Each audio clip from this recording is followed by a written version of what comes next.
Ne sont retenus ici que les points négatifs, donc de la vidéo de ces deux jeunes guérardiens. Et c'est donc à eux que je m'adresse et à tous ceux qui suivent la foutaise. Montrez donc que vous aimez vraiment la vérité, déjà en laissant passer cette critique, ensuite et surtout en y réfléchissant sérieusement. Courage. Premièrement, vous confondez les peines ferende sententiae, c'est-à-dire celles qui sont apportées par un juge, avec, entre autres, deux monitions, et les peines late sententiae, c'est-à-dire portées d'avance par l'Église et encourues ipso facto du délit commis, ou encore ipso iure, le canon, disent les canons 2242 et 192 du Code. Cette confusion est aussi le cas de Matthieu, du reste. Deuxièmement, vous imaginez que la bulle de Paul IV, décrétée à perpétuité, serait abolie, n'aurait plus de valeur juridique, ce qui est aussi le cas, on l'a vu, de nos deux Matthieu causeurs. Cette contrat s'y oppose, cela découle d'un contresens sur l'interprétation du canon 6 qui dit le contraire. Contresens fait aussi par les fraternistes et les modernistes qui, eux, l'ont changé en ce sens en leur pseudo-nouveau code. Elle est reprise, cette bulle de Paul IV, de surcroît, en 15 canons du code. Les fontes ou sources servant justement à préciser par leur développement le sens précis des canons très brefs, et ces canons, ce n'est pas pour rien qu'ils renvoient à ces fontes. Et c'est ce que précise d'ailleurs le code de droit canon au canon 6, paragraphes 2 et 4. Troisièmement, dans Vacante sede apostolica, vous confondez, comme du reste l'abbé Raffray, le maintien comme électeur de simples censurés ou excommuniés mineurs en l'étendant faussement aux hérétiques schismatiques et apostats.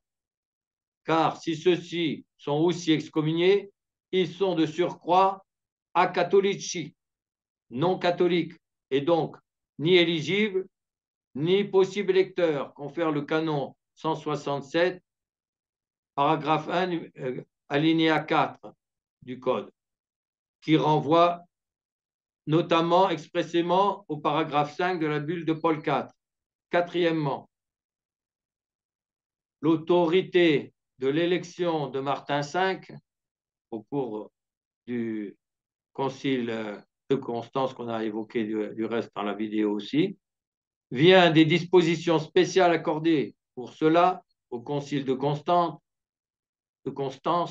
par le vrai pape Grégoire XII, siégeant à Rome avant d'abdiquer pour le bien de l'Église et la résolution du grand schisme. Donc, c'est ces dispositions-là qui leur a donné un pouvoir spécial pour l'élection.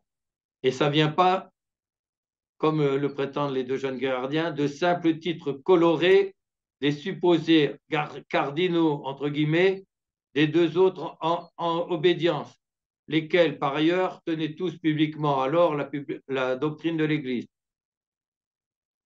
Cinquièmement, ces hérétiques publics que vous-même tenez pour non validement ordonnés et sacrés, donc des laïcs, déguisés ou pas, en blanc ou avec un nez de clown comme Bergoglio ou pas, pourraient maintenir matériellement une, je les cite, continuité de l'institution ecclésiastique à 27 minutes 20 de leur vidéo. Sixièmement, quelqu'un pourrait être, d'après eux, pape matérialitaire, entre guillemets, sans avoir l'autorité aux juridictions universelles, qui est l'essence du souverain pontificat de l'évêque des évêques, confondant la nature humaine des papabile en puissance à être élus, entre parenthèses, que ne sont pas des hérétiques publics, avec quelqu'un allant ou non accepter l'élection et n'étant pas encore pape, car quand les suffrages sont tombés sur un cardinal, on lui demande, vous acceptez ou pas? S'il accepte, il est pape. S'il dit, non, je juge que c'est trop lourd pour moi, je n'accepte pas. Alors, il a beau avoir été élu, il n'a pas encore été pape parce qu'il n'a pas accepté. Donc, jusque-là, ils sont tous papabiles, c'est-à-dire ils peuvent en puissance devenir pape s'ils sont élus et s'ils acceptent de surcroît. Donc, vous confondez avec quelqu'un allant ou non accepter l'élection et n'étant pas encore pape, ou l'ayant déjà accepté et alors ayant reçu ipso facto l'autorité qui en est l'essence. Je cite le canon 219 du Code. Le pontife romain, légitimement élu, aussitôt après l'acceptation de l'élection, obtient de droit divin le pouvoir de juridiction suprême. Mais il y a un autre canon qui dit, il parle d'élection valide, légitime. Donc,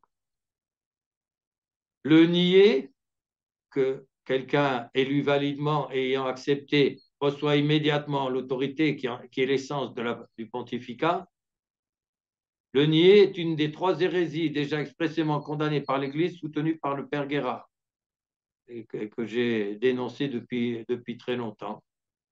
Bon, vous trouvez le texte sur notre site Michael, et ils sont cités aussi dans une des 3 vidéos où la foutaise est réfutée. On va y revenir. Septièmement, l'Église continuerait à exister, entre guillemets, telle qu'elle, en ses éléments essentiels et institutionnels, incluant la papauté et les offices ecclésiastiques, ceux qui disent à 28 minutes, par de publics hérétiques, schismatiques et apostats, de surcroît simples laïcs, n'en faisant donc pas partie. Mon Dieu, que de contradictions. Huitièmement, la possibilité d'une future élection serait conditionnée, disent-ils, par la présence de cardinaux électeurs entre guillemets. De publics hérétiques, schismatiques et apostats pourraient donc être électeurs, contrairement à la disposition explicite du canon 167.1.